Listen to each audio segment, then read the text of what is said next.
Living organisms are created by chemistry. We are huge packages of chemicals. Now, what are the ideal conditions for chemistry? Well, first, you need energy.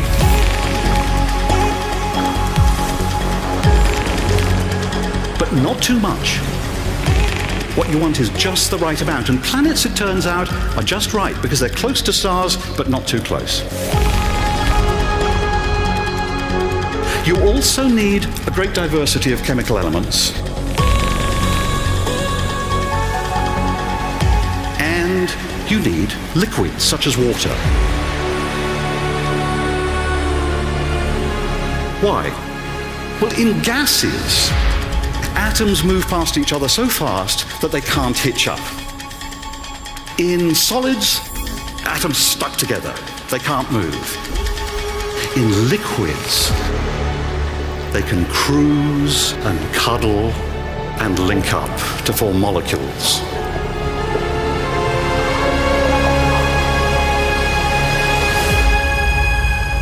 Liquid water is just so good for getting evolution going. Molecules can dissolve in the water, form more complex chains. Now, where do you find such Goldilocks conditions? Well, planets are great. And our early Earth was almost perfect.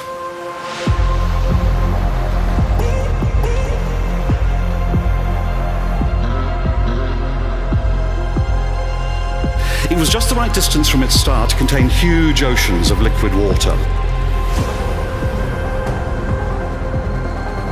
And deep beneath those oceans, at cracks in the Earth's crust, fantastic chemistry began to happen, and atoms combined in all sorts of exotic combinations.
Planet, microbes have adapted to survive the most hostile conditions. Arid deserts, the frozen Himalayas, in trenches under thousands of tons of pressure in the ocean deeps. New research suggests that life emerged over 4 billion years ago, when Earth was an alien and deadly planet. At the time, Earth was ravaged by intense volcanism and an asteroid storm that lasted 100 million years.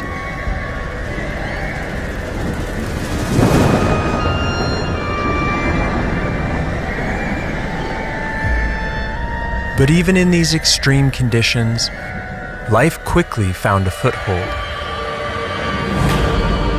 As soon as the Earth cooled off after its formation, we know that life began here. Because it happened quickly here on Earth, we think it's going to happen quickly on other planets as well.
know that the galaxy is awash in water.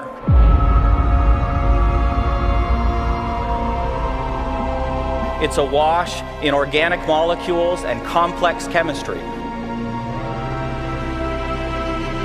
All of the things that we know were necessary for life to begin on this planet exist in abundance throughout the galaxy.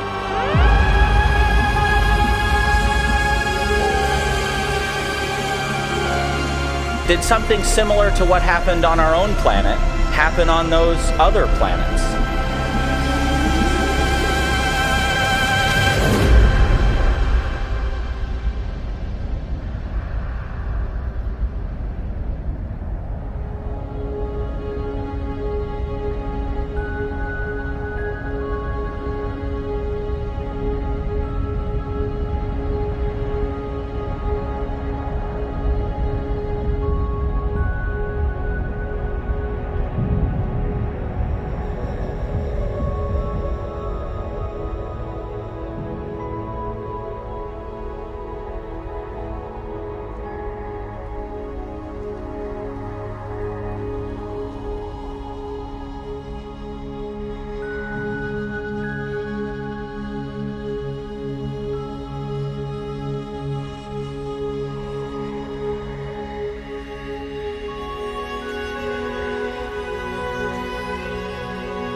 There are more habitable Earth-mass planets in the observable volume of the universe than there are grains of sand on all the beaches on Earth.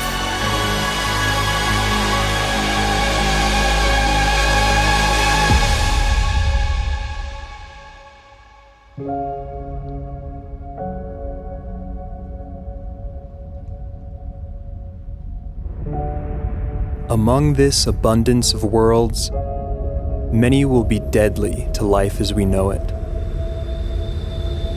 There will be planets in the habitable zone that are scorched, frozen, and suffocated by poison gases.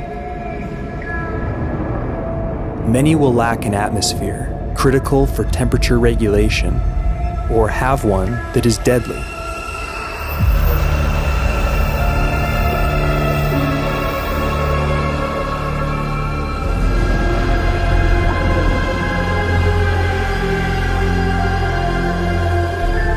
Venus, once thought to potentially support life, is now sterilized by a crushing toxic atmosphere.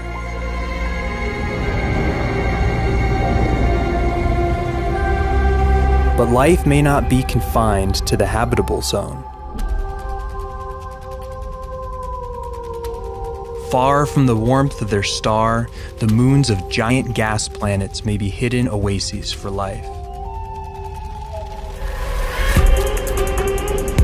Their energy comes not from starlight, but from gravity, the lurching push and pull of the host planet. Icy Enceladus has it all, a huge subsurface ocean with hydrothermal vents spewing the chemistry of life.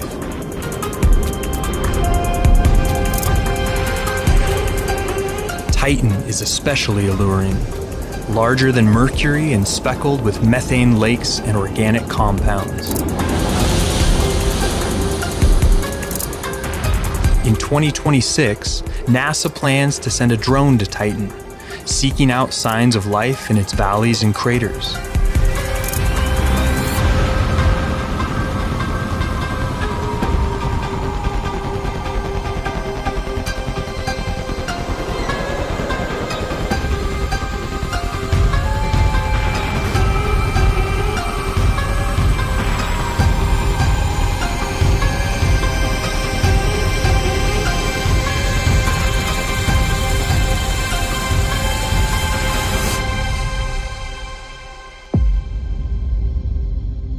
For years, we've looked to Mars as our best bet for finding life in the solar system.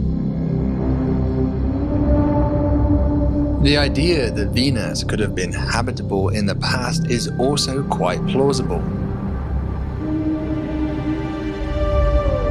Venus could have maintained liquid water for around 3 billion years, only becoming uninhabitable just 750 million years ago. Life could have been present on the surface and evolved the ability to float up into the clouds.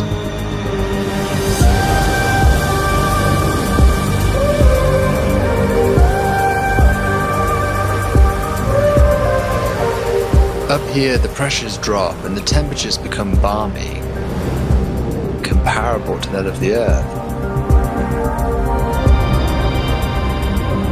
The idea of life on Venus isn't that crazy.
The discovery of just one bacteria on Mars, or any other body of the solar system, would indicate that the whole chain of evolutions, cosmic, chemical, and biological, is at work everywhere.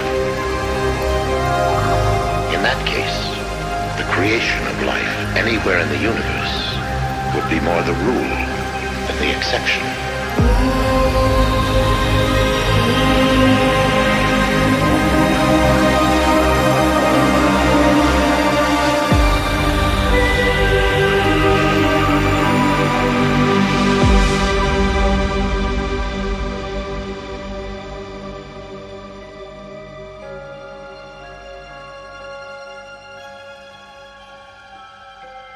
Within all of our lifetime, we're going to understand that there is life on other bodies in the solar system.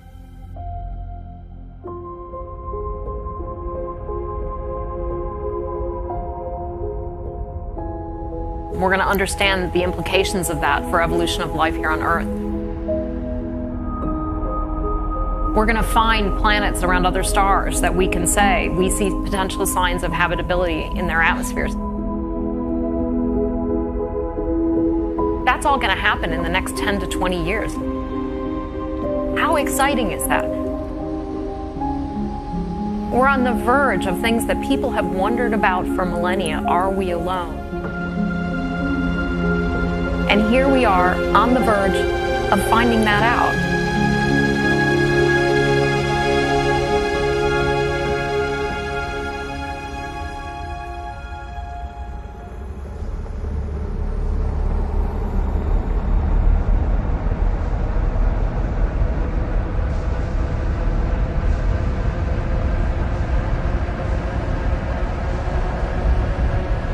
Our universe is close to 14 billion years old, and there are planets out there that are 3 times as old as Earth. With all that time to develop, there could be life out there far more advanced than us.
The Big Bang created only the 3 lightest elements: hydrogen, helium, and lithium.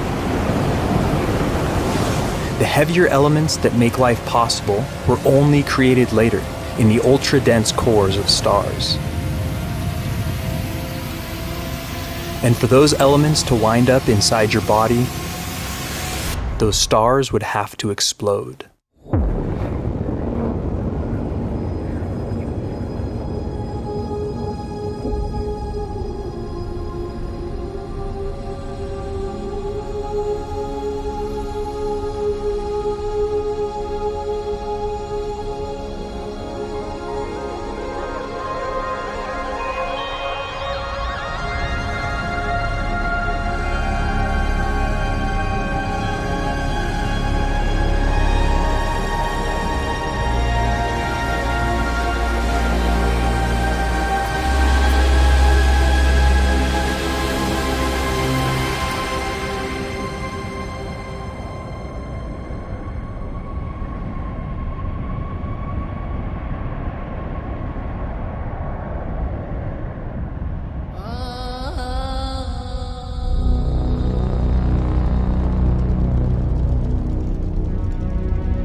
red dwarf stars can live up to 10 trillion years, bathing their planets in starlight for eons.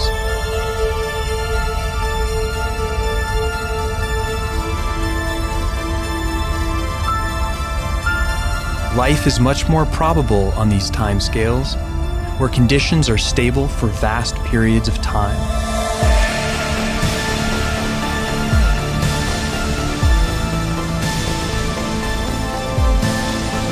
Any beings living close to these stars would have to contend with violent solar flares that continually threaten extinction.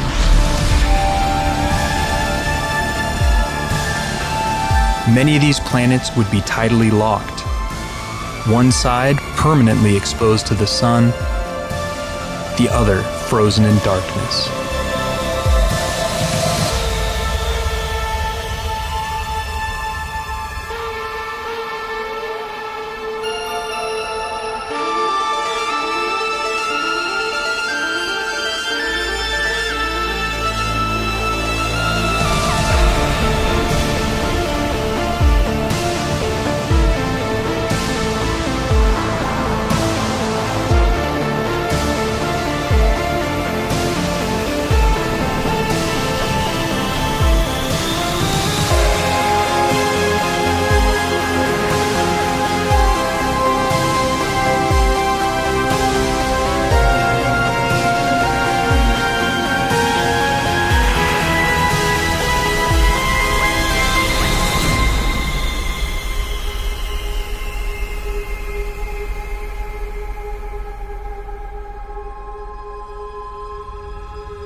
have any hope of finding alien life, we have to know what to look for.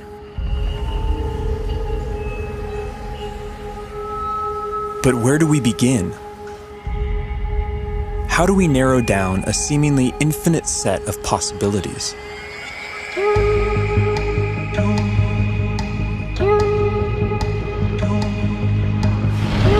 There's one thing we know for sure. Nature will have to play by her own rules. No matter how strange alien life might be, it's going to be limited by the same physical and chemical laws that we are.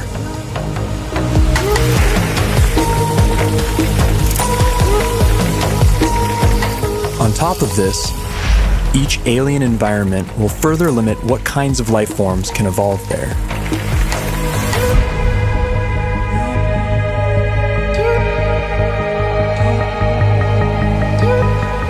Despite these natural boundaries, the possibilities are staggering to imagine. Trillions of planets, each a unique cauldron of chemicals undergoing their own complex evolution.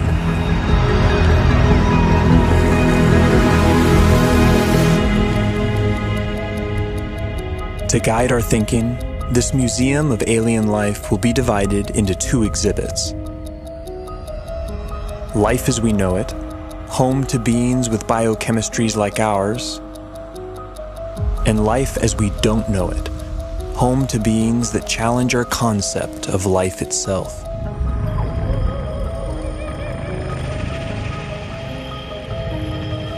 Before we venture too far into the unknown, we have to ask ourselves, what if alien life is more like us than we think?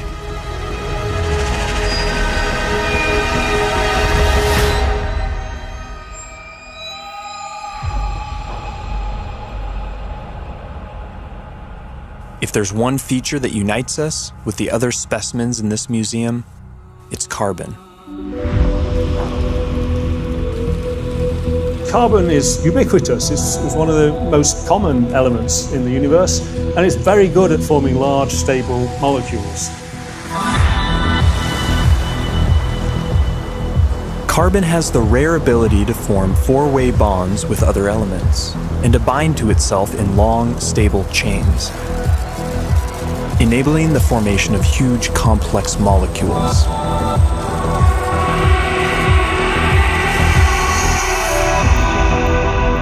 This versatility makes carbon the centerpiece in the molecular machinery of life.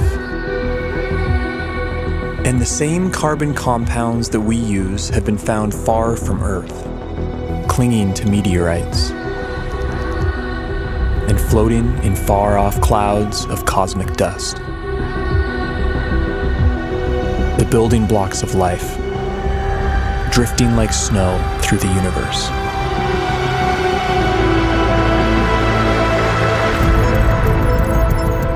And if alien life has selected other carbon compounds for their biochemistry, they will have plenty to choose from. Scientists recently identified over 1 million possible alternatives to DNA, all carbon-based.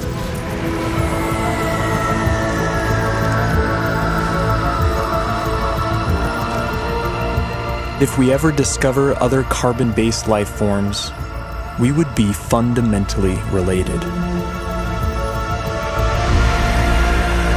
They would be our cosmic brethren.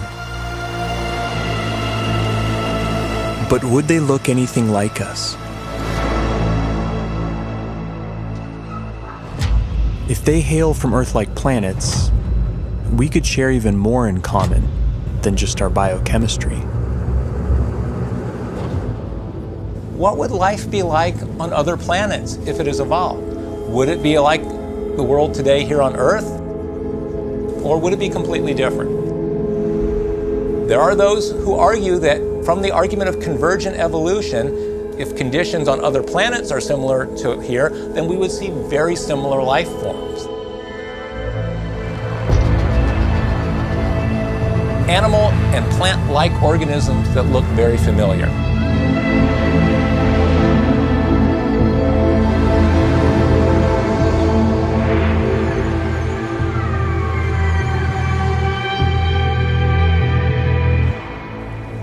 On Earth, certain features like eyesight, echolocation, and flight have evolved multiple times independently in different species.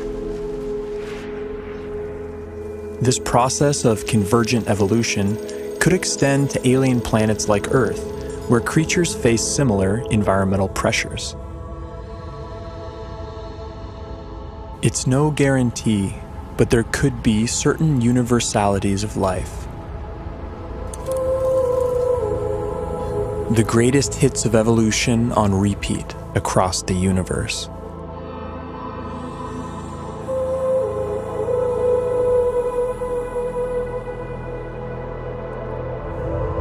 Each feature would be attuned to its local environment.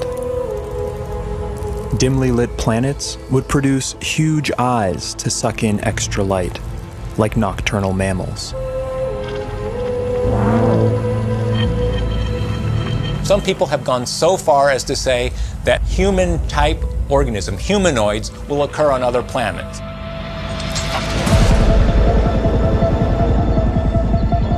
The existence of other human-like organisms seems unlikely, given the long, convoluted chain of events that produced us. But we can't rule it out. If just one in every 100 trillion Earth-like planets produced a human-like form, there could still be thousands of creatures like us out there.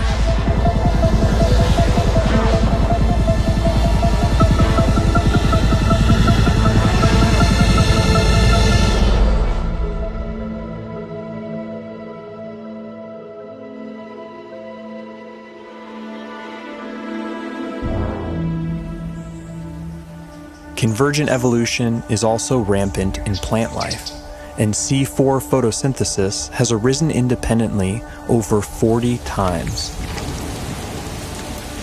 Would alien plants look like ours or something else entirely?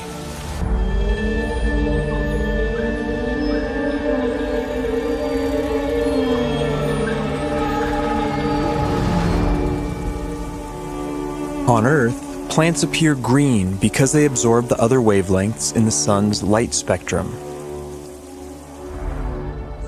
But stars come in many colors. And alien plants would evolve different pigments to adapt to their sun's unique spectrum.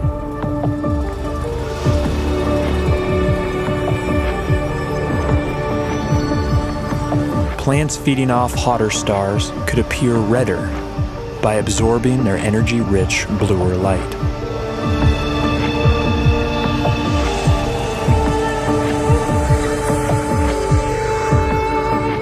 Around dim red dwarf stars, vegetation could appear black, adapted to absorb all visible wavelengths of light.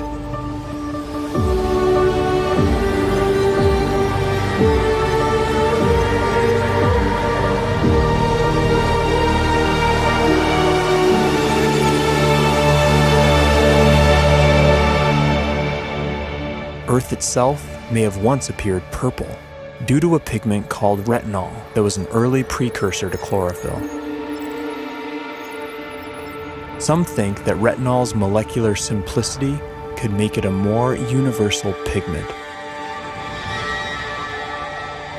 If so, we may find that purple is life's favorite color.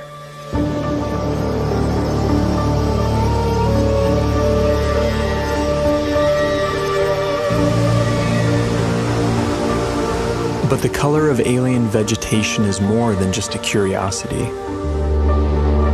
It's chemical information that could be seen from light years away.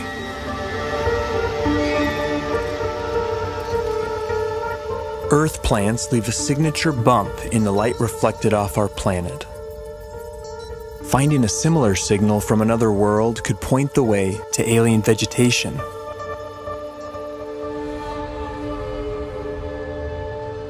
Perhaps this will be our first glimpse at alien life, a vibrant hue cast by a distant world.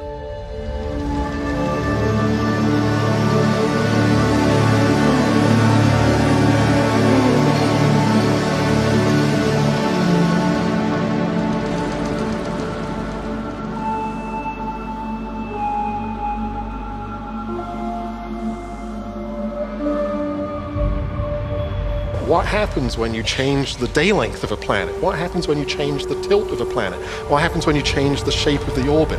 What happens when you change the gravity of a planet?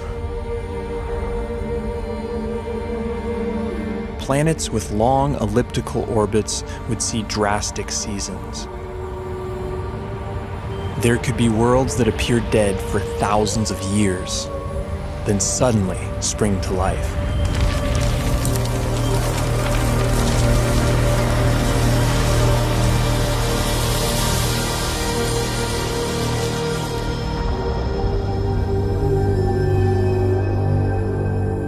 Most of the rocky planets discovered so far have been massive super-Earths.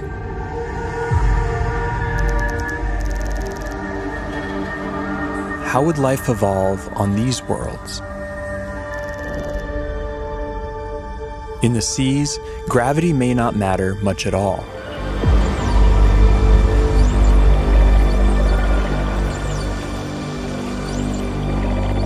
A high-gravity planet isn't high gravity all over. If you're in the sea, and that's where all life starts, there's very nearly no gravity because you're much the same density as the stuff around you. It's when the animals come out on land that they feel the gravity. High G-forces would necessitate large bones and muscle mass in complex life on land. They would also demand a more robust circulatory system. And plant life could be stunted by the energy cost of carrying nutrients under stronger gravity.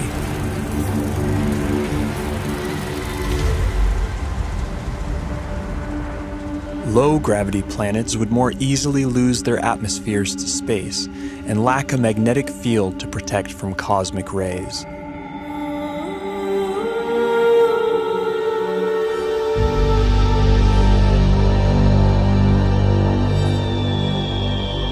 But smaller worlds could be home to secret oases.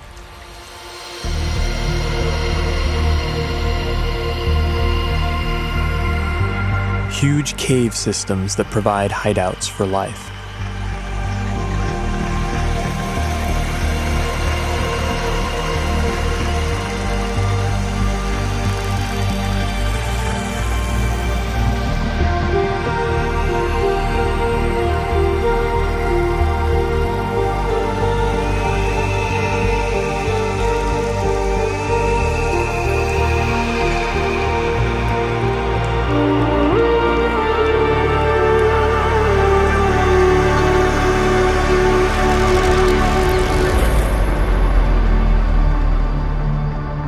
The smallest possible habitable planets are estimated at 2.5% Earth's mass.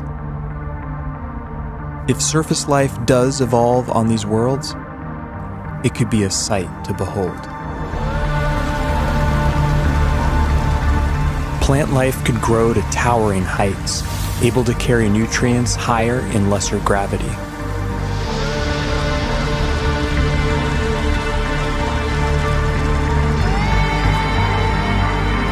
Without the need for bulky skeletons and muscle mass, animals could have body types that boggle the mind.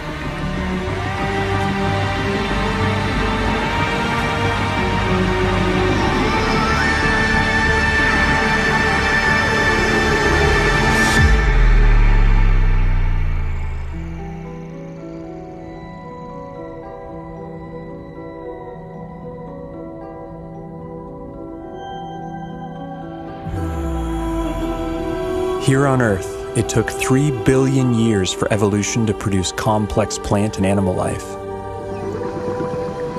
Simpler organisms are hardier, more adaptable, and more widespread. The largest collection in the Museum of Alien Life would likely be the Hall of Microbes.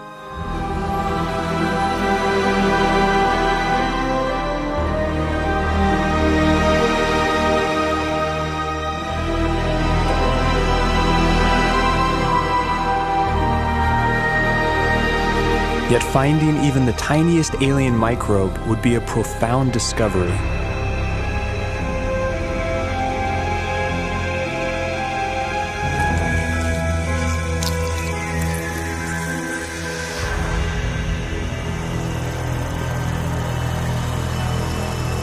and bite-sized life could leave a big footprint. Like stromatolites on Earth, layers of microbes could build up into huge rock mounds over time, leaving behind eerie structures. And in big enough numbers, some alien bacteria could leave a distinct biosignature by exhaling gases that wouldn't coexist naturally, like oxygen and methane.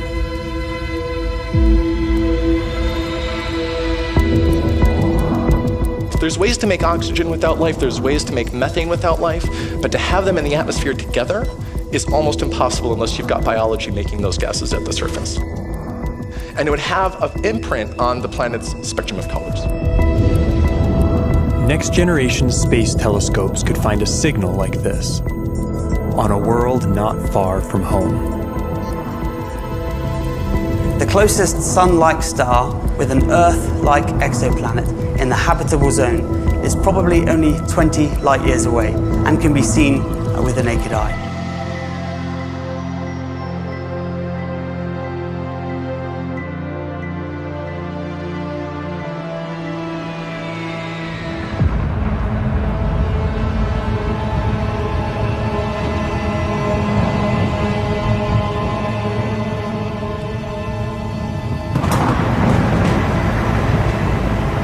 Most brown dwarfs are too hot to support life as we know it, but some are just cold enough.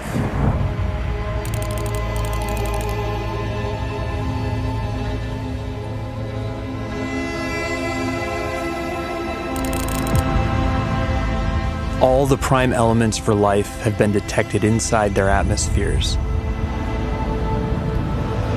And within these clouds, some layers would provide ideal temperatures and pressures for habitability.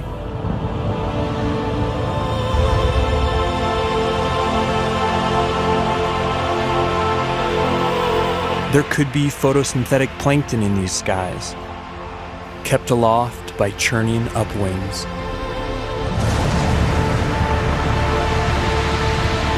And with enough force, these upwinds could even support larger, more complex life.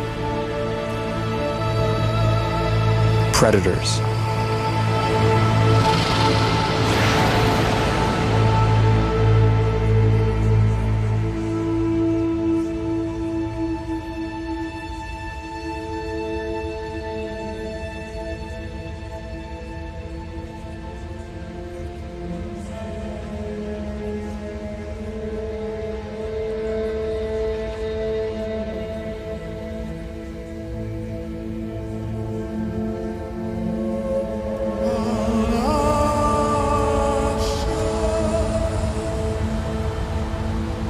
This raises a crucial question.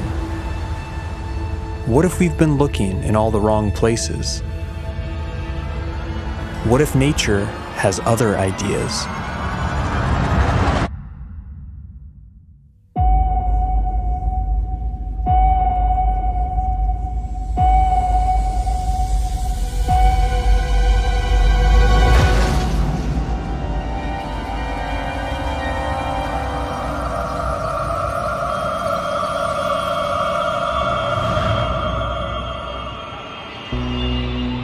Most of the universe is too cold or too hot for liquid water and the biochemistry that supports life as we know it. But in case our biases are misleading, we have to cast a wide net to search for life outside the habitable zone, in places that seem wildly hostile to us. Exotic environments will demand exotic biochemistries, and while no element can match carbon's versatility, one contender is a frontrunner.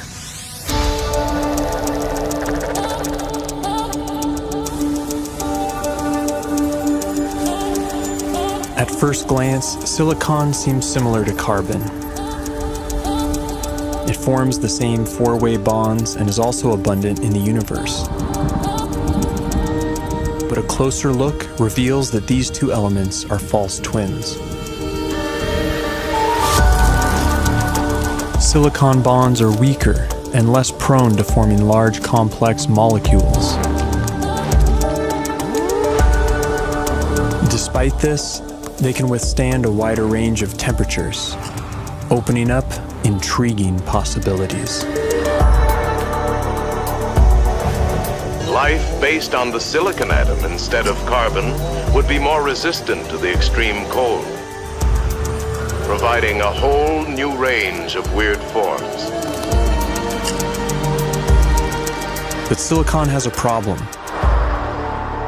In the presence of oxygen, it binds into solid rock. To avoid turning to stone, silicon beings might be confined to oxygen-free environments, like Saturn's frigid moon, Titan. Its vast lakes of liquid methane and ethane could be an ideal medium for silicon-based life or other radical biochemistries.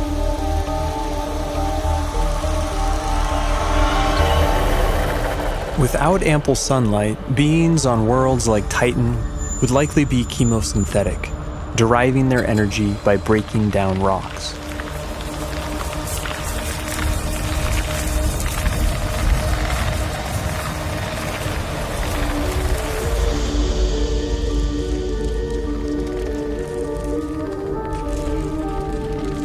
Such life forms could have ultra-slow metabolisms and life cycles measured in millions of years.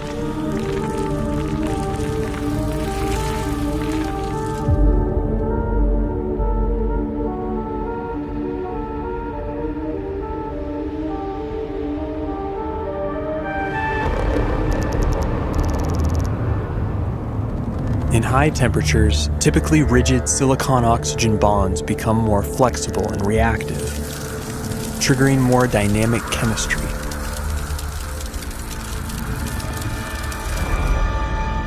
This has led to a truly bizarre proposal: silicon-based life forms that live inside molten silicate rock.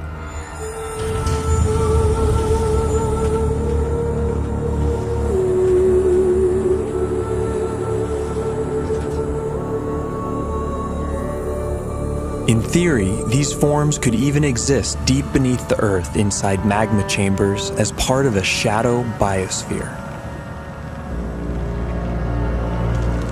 If so, then the aliens are right under our noses.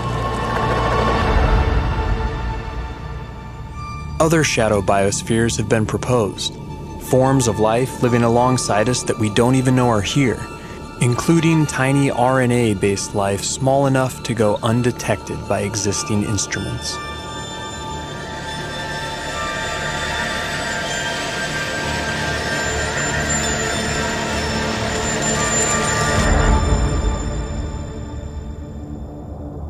Clouds of dust in empty space might seem like the last place you'd expect to find anything living. But when cosmic dust makes contact with plasma, a type of ionized gas, something strange happens. In simulated conditions, dust particles have been seen spontaneously self-organizing into helical structures that resemble DNA.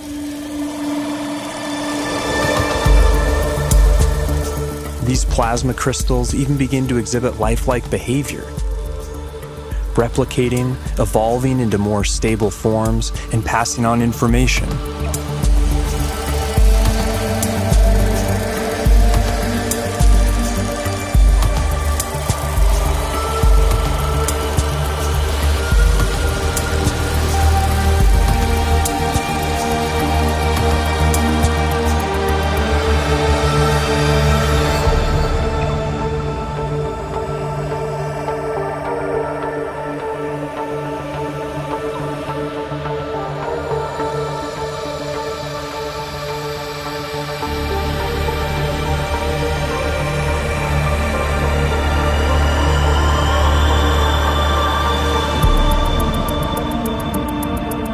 Plasma is the most common state of matter in the universe.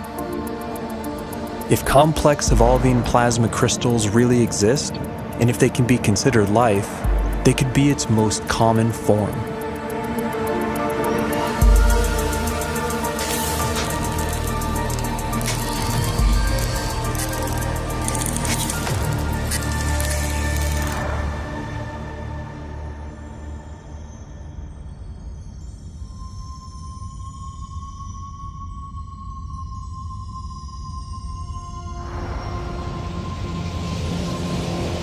When massive suns explode, some collapse into ultra-dense cores called neutron stars. Hulking masses of atomic nuclei crammed together like sardines. Conditions on the surface are mind-boggling. Gravity is 100 billion times stronger than Earth's. But beneath their iron nuclei crust lies something strange. A hot, dense sea of neutrons and subatomic particles.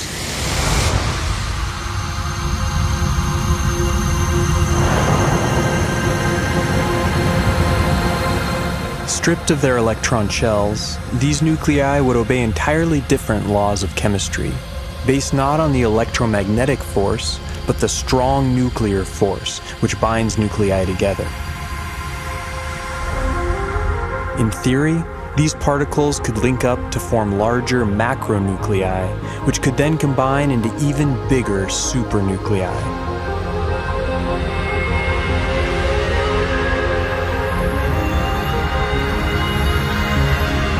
If so, then this bewildering environment would mimic the basic conditions for life: heavy nucleon molecules floating in a complex particle ocean.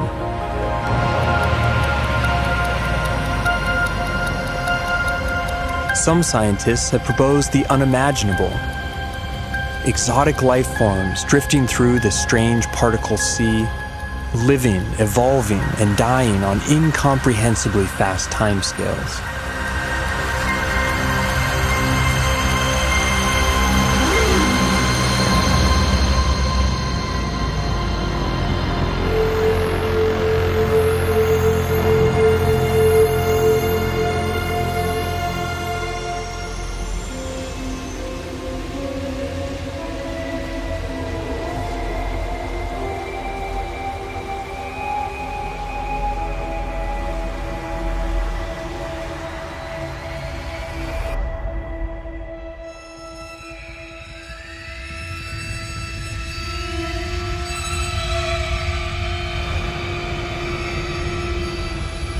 Life is not something that has to evolve naturally.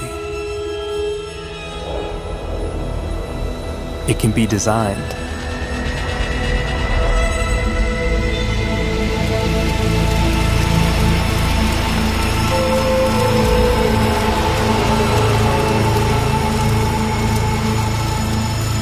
And once intelligence is introduced into the evolutionary process, a Pandora's box is opened.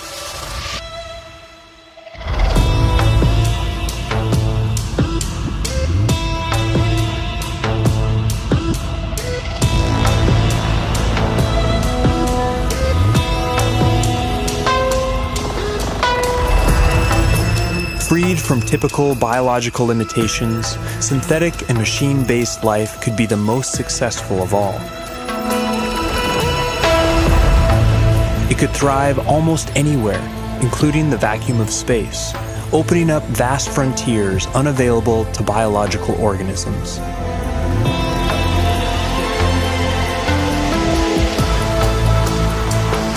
And compared to the glacial pace of natural selection, technological evolution allows exponentially faster growth, adaptability, and resilience.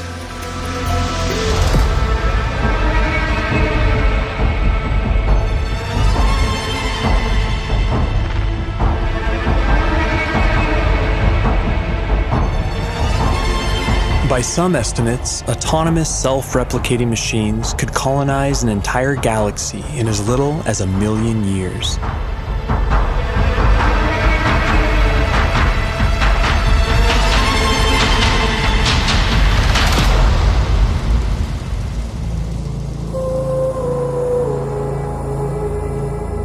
We can't predict how hyper-intelligent life would organize itself. But in theory, there could be convergent evolution at play. The electrical properties of silicon might make it a universal basis for machine intelligence, a redemption for its biological shortcomings.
As the universe ages, perhaps machine intelligence will come to dominate, and naturally occurring biological life will be viewed as a quaint starting point.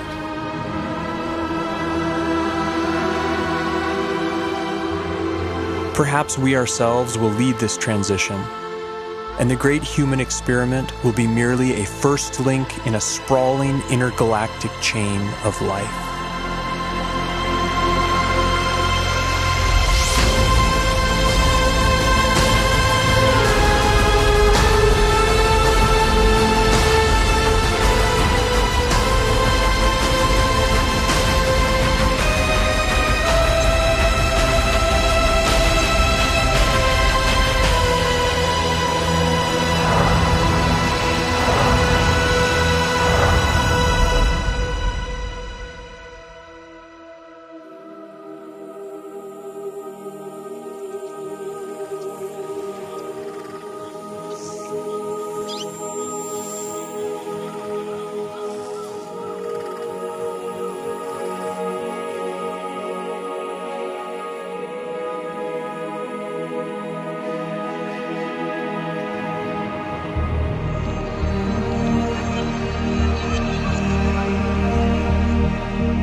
Isley has said that one does not meet oneself until one catches the reflection from an eye other than human. One day that eye may be that of an intelligent alien. And the sooner we eschew our narrow view of evolution, the sooner we can truly explore our ultimate origins and destinations.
The most complex object known in the universe is the human brain. These 86 billion neurons have given us the power to transform our planet. But is this the best nature can do? We now know there are something like 10 billion trillion habitable planets in the universe. 10 billion trillion chances for the brain to be eclipsed by something else.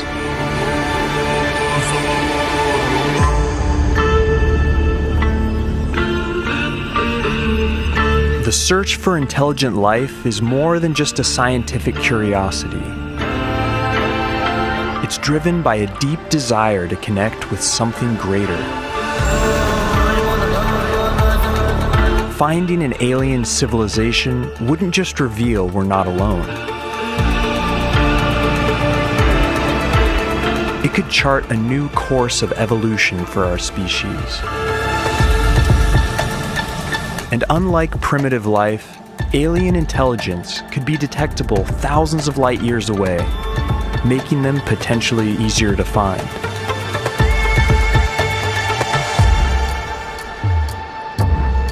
What do they know that we don't?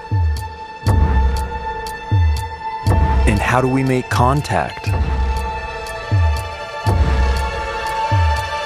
We're not the first to wonder.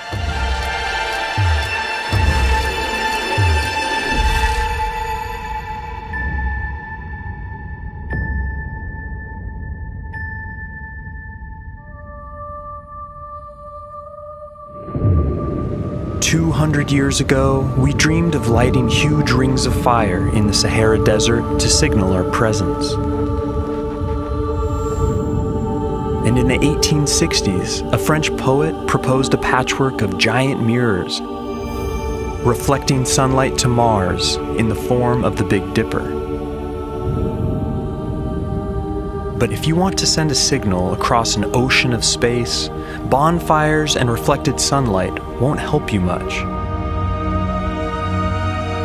Even a nuclear war on a nearby planet would be virtually impossible to detect with current technology.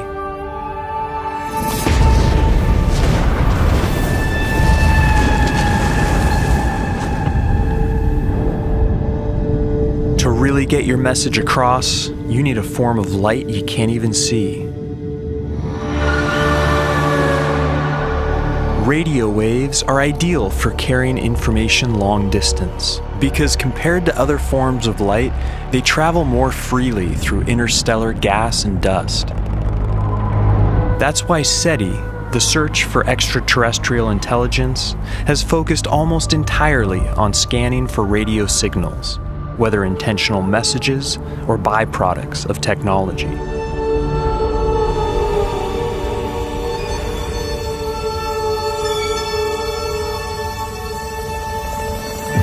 Our own radio transmissions have now traveled 100 light years and reached 75 star systems, some of which include potentially habitable planets. And if alien intelligence lies beyond this bubble of signals, they could still infer life on Earth by spotting oxygen in our atmosphere.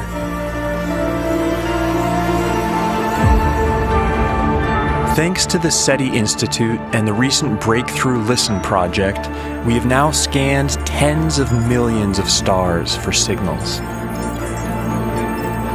But despite all this, after 6 decades of searching, nothing. Only a series of false alarms and dead-end leads. We call it the Great Silence. But in reality, the search has barely even begun. There are 2 trillion other galaxies out there that are still too far away for practical study. If space were the size of all Earth's oceans, we would have searched less than a pool's worth of water for signs of intelligent life.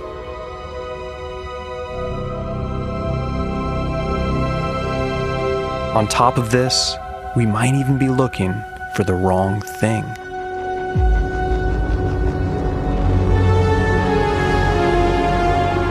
There's more than one way to communicate across space. And alien life might view radio as primitive technology.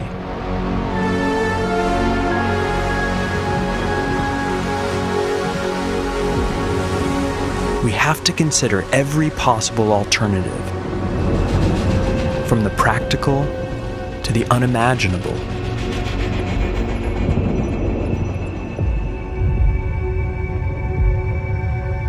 The search is now underway for a different type of signal, one we could even spot with the naked eye: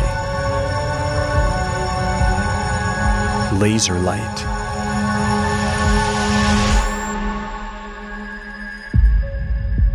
High-powered laser bursts can outshine a star by thousands of times and can carry far more data per second than radio.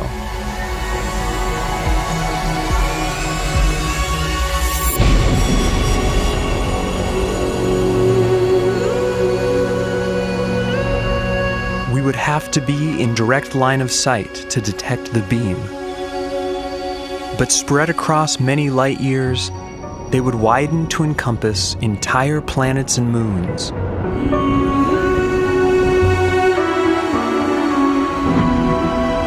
Fleets of laser beacons could be used to sweep the entire galaxy, like alien lighthouses in a cosmic sea.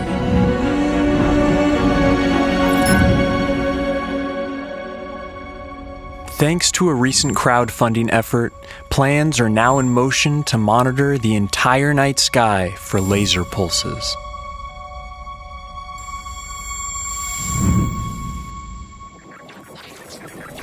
But while these bright flashes would be relatively easy to find, advanced life might be using something far more elusive: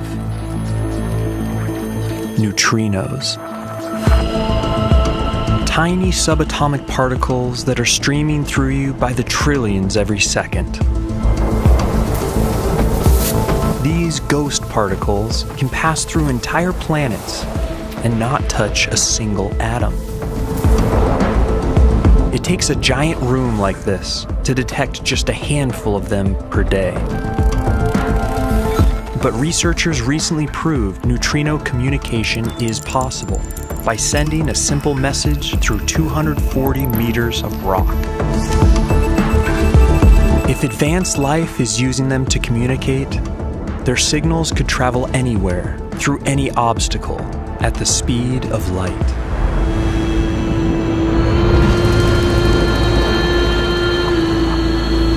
Their messages could be streaming through us right now, and we would have no idea.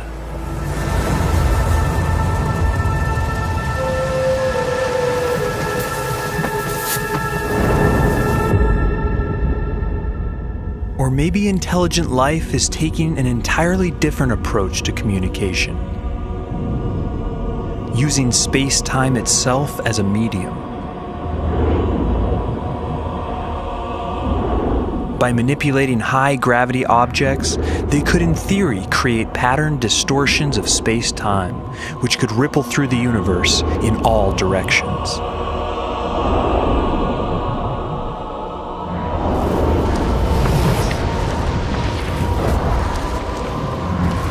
But making gravity waves strong enough to be detectable would be extremely energy intensive. Maybe they're up to something far simpler. Placing giant sunshades into orbit around a star could block out starlight in distinct patterns, like a kind of cosmic Morse code.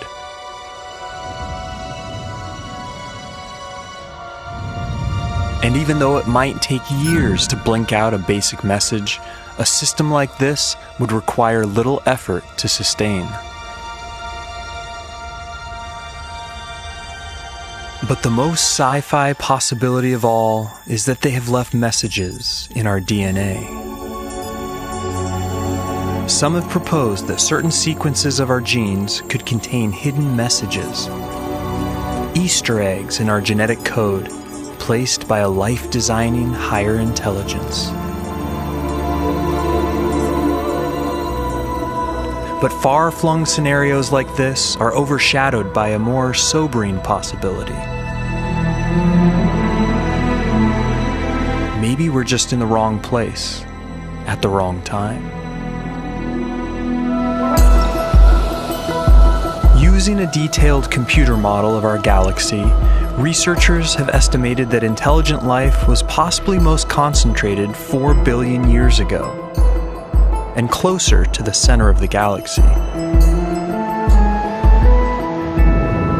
If true, then we would exist on the outskirts, light years away and billions of years too late to a galactic golden age.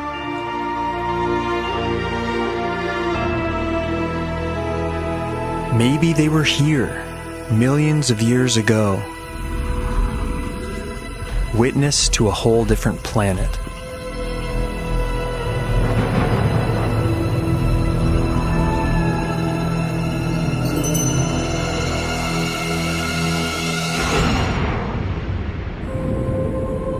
By now, they might all be long gone, and we could be living in a galactic graveyard.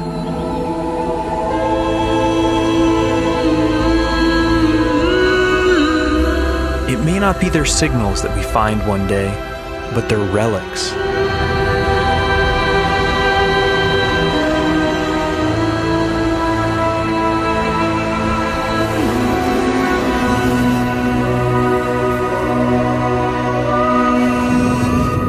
As it turns out, our chances of finding an alien civilization depend heavily on their average survival time.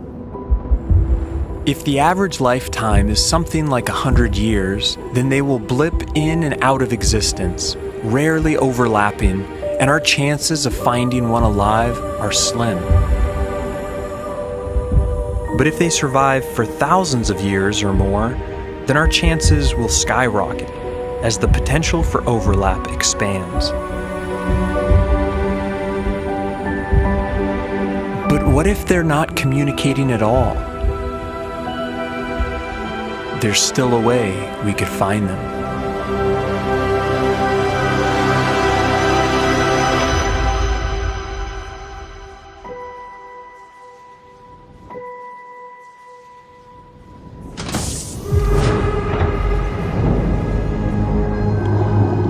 We tend to assume that alien intelligence would share our motivation to communicate. But they may find the prospect of making contact too dangerous or too futile. If this is the case, then we have to get more creative in our search. In 2015, astronomers watched as this normal-seeming star began to dim in erratic ways, unlike anything they'd seen before. The cause is probably a giant dust cloud or a shattered moon blocking the light. But it has all the hallmarks of something else. An alien megastructure. And even though this explanation looks unlikely, it hints at a new way of finding intelligent life.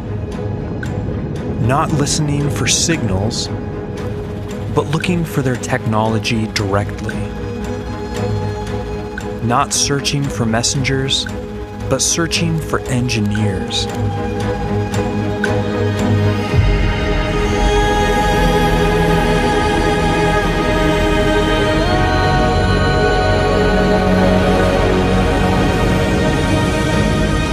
And to do that, we have to wonder, what mind-boggling alien technology should we be looking for? Each alien civilization would be wildly different, but classifying them by their energy usage will give us insights into what technology they might be using. The Kardashev scale divides them into 3 levels. Type 1 would have a mastery of their home planet, using all the energy available on it. Type 2 would have mastery over their star, harnessing all its solar energy.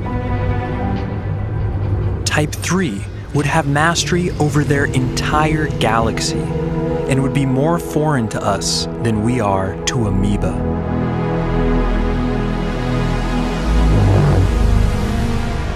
But before we go searching for alien super technology, how would we find civilizations like our own that have yet to reach Type 1?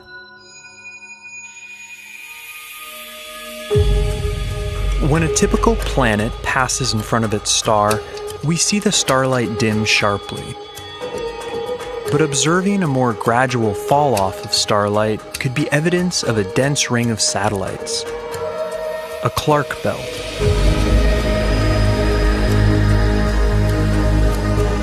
Spotting this type of light curve wouldn't be a smoking gun, but rings around rocky planets are unusual, and it could point us in the right direction.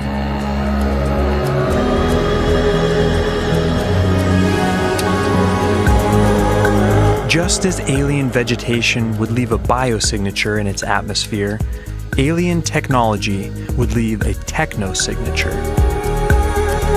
Silicon produces a recognizable light curve similar to chlorophyll.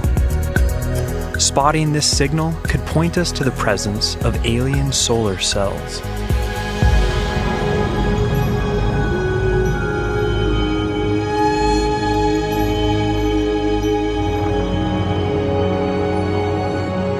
And something more nefarious might also leave its mark on a foreign atmosphere.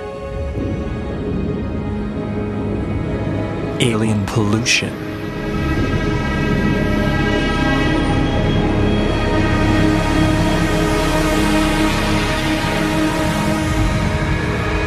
Certain pollutants like chlorofluorocarbons aren't produced by nature and could be detectable even in small amounts. These chemicals could even linger long after a civilization dies, pointing us to the remains of an extinct alien race.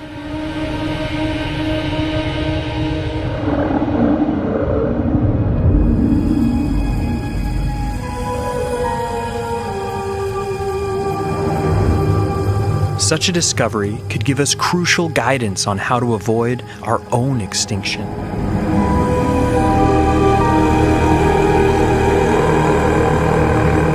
And there's another universal hazard we would be familiar with.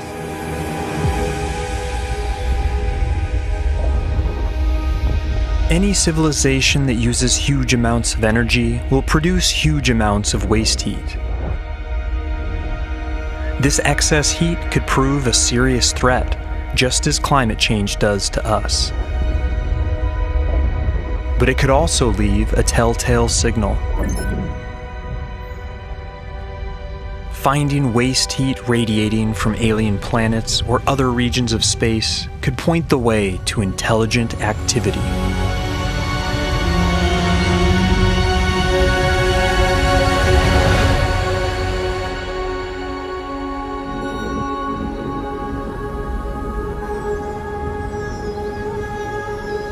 If not exterminated by their own technology, some life forms may achieve total control over their planet and become a Type 1 civilization.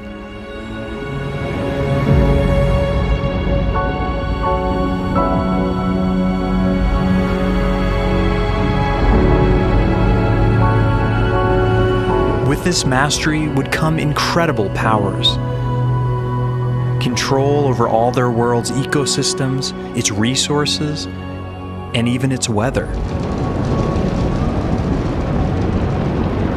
But no matter how advanced, every planetary civilization will face the same cosmic threats we do. Gamma ray bursts, supernovas, and asteroid impacts will be a risk factor for any terrestrial race. Some might decide to flee to intergalactic space, reducing their exposure to existential risks, making their home in the voids between the stars. If so, then our search will have to encompass the entire swath of the universe.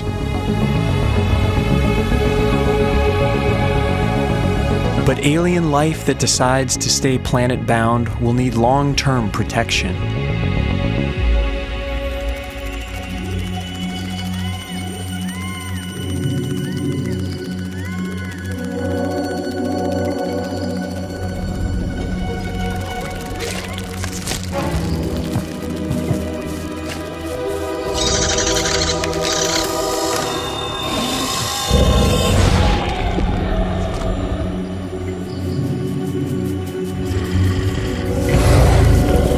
The best way to protect your world will be the ultimate in home defense. A planetary shield.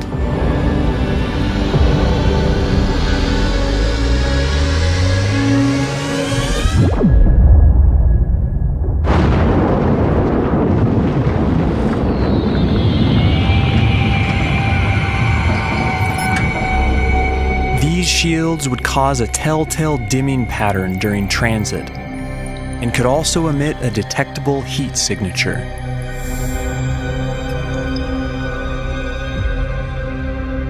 Large-scale astroengineering like this would require a colossal amount of resources. And the easiest way to get them may not be from mining planets, but from mining asteroids.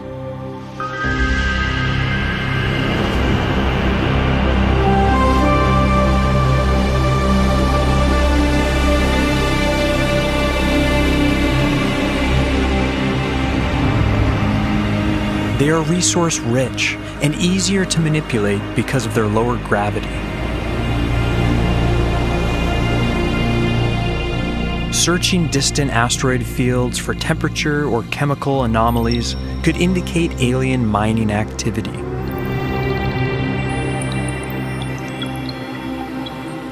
Eventually, though, asteroids might not be enough.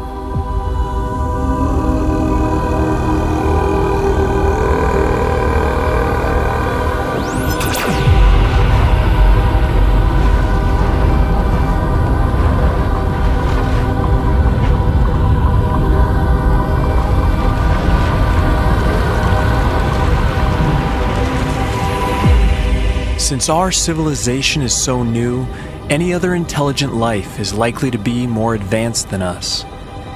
So we should think twice before revealing our presence.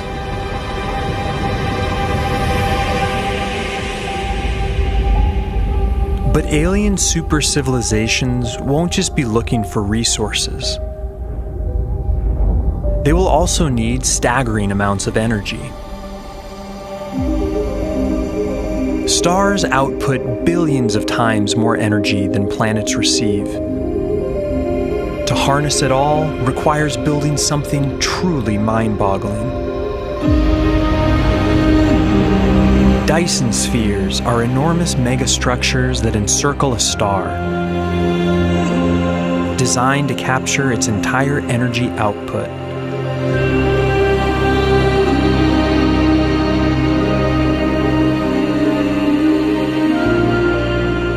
They could also double as vast habitats for life. A solid shell would be physically unstable, so instead of a sphere, we might find a cloud of objects. A Dyson swarm.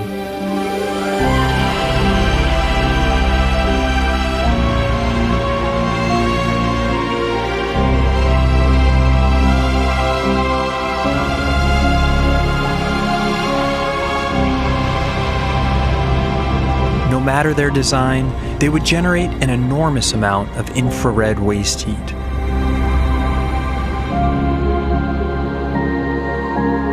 And they could also eclipse or even block out the star's light entirely.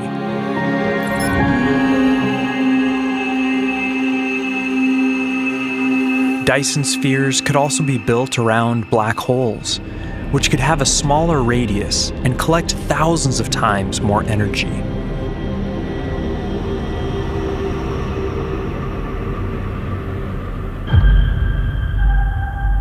any beings that come to harness their star's entire energy output will reach the next level on the Kardashev scale. A Type 2 civilization.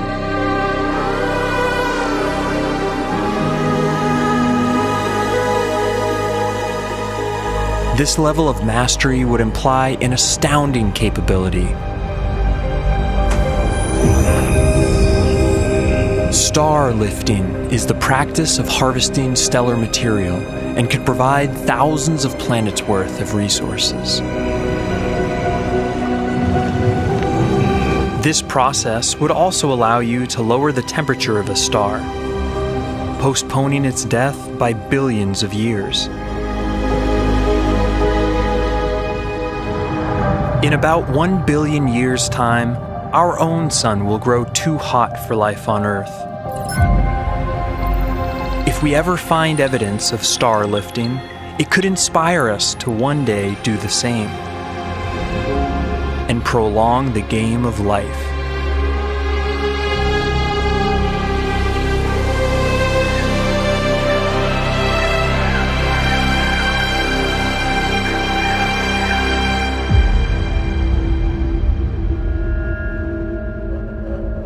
Eventually, there may be life that outgrows its star and needs even more energy.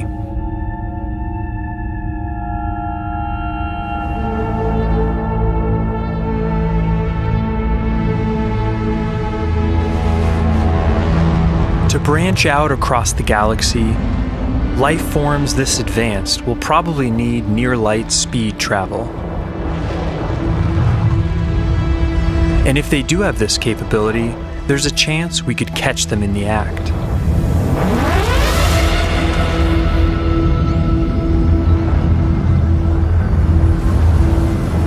Alien starships that hit the brakes at light speed could leave behind a long trail of ionized gas.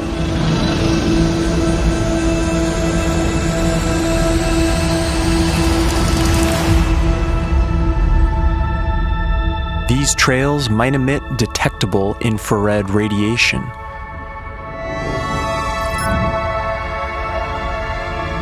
Strokes of light painted by masters of the universe.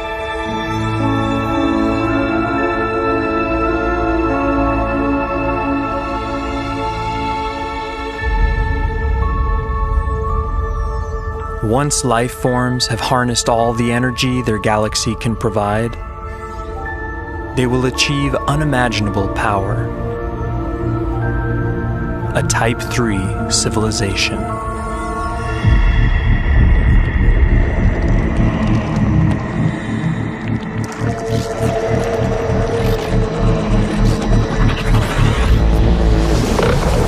This cosmic virtuosity would be totally unfathomable to us. Life that has built billions of Dyson spheres and can create stars at will. In theory, their thirst for energy could make a whole galaxy go dark.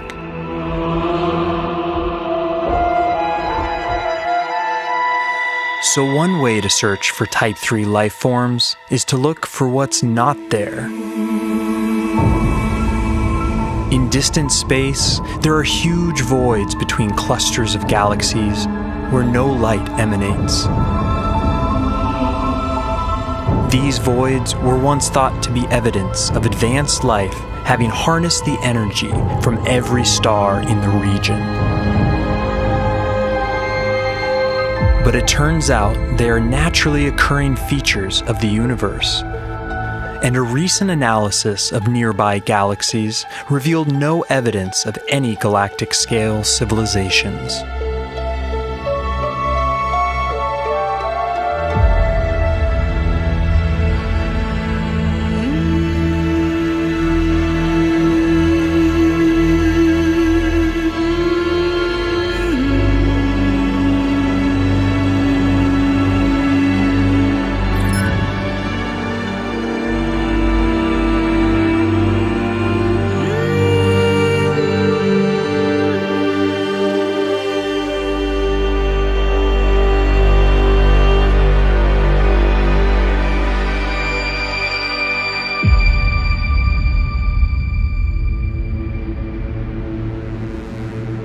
In theory, cosmic architects could assemble enormous planetary systems far more intricate than anything nature could produce. One possible system that would be gravitationally stable involves 9 sun-like stars orbiting a supermassive black hole, which could support 550 Earth-like planets in a habitable zone. These artisanal solar systems could make ideal long-term habitats, or could even function as an alien nature reserve, with each planet hosting a different strain of life.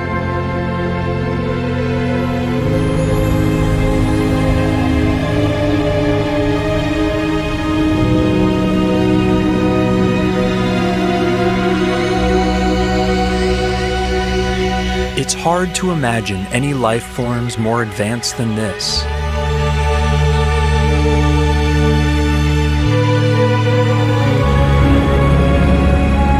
But in theory, there could be beings that control or created our universe itself. Researchers are beginning to test the idea that reality itself is just a simulation or an experiment run by some higher order being.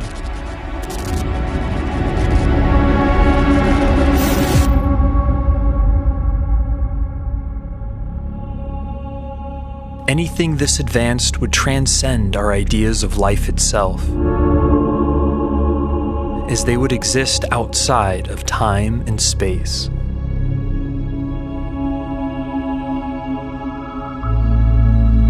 In a way, the search for intelligent life is an evolution of the age-old search for God.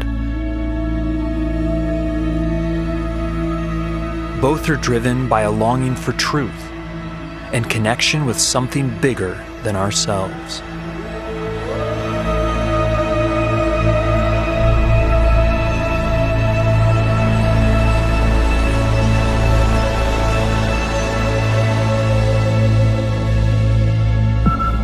And what if we do find a signal one day? What happens when the ancient dream becomes a reality?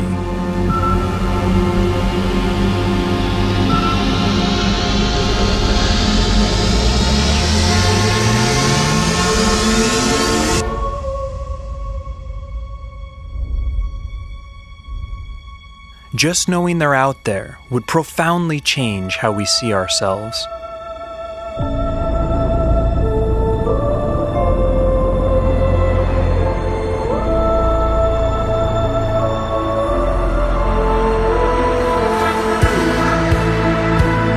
For the first time, we would feel a true sense of cosmic brotherhood.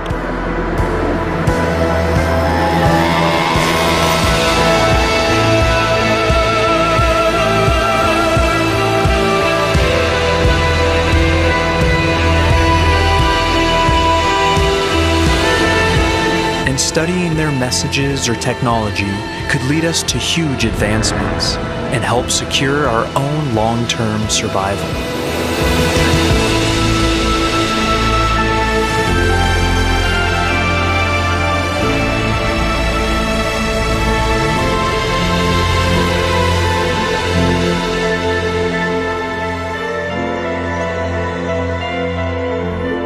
But the possibility of meaningful two-way communication would be bleak. Separated by hundreds or thousands of light years, we would be studying these civilizations as they were in the deep past.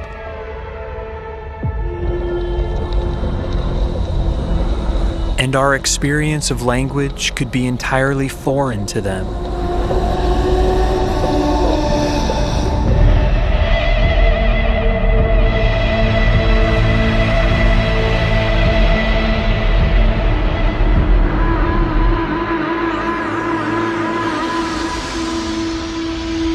But what if, after all our searching, we never find another sign of intelligence?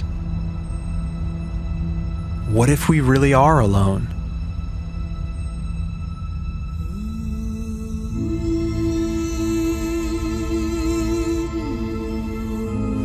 We can never be truly sure, as there will always be distant galaxies too far to ever study.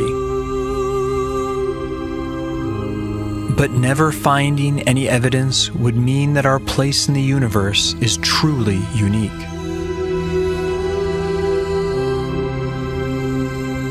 It would saddle us with an immense responsibility to keep the flame of intelligence alive.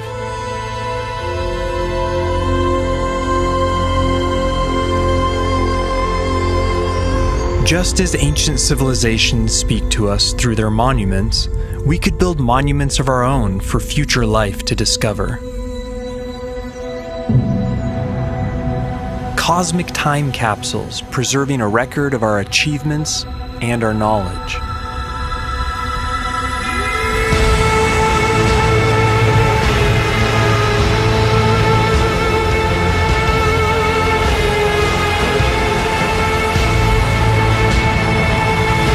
Perhaps other races will do the same, and these memory vaults could become connected over time, each new civilization adding a link.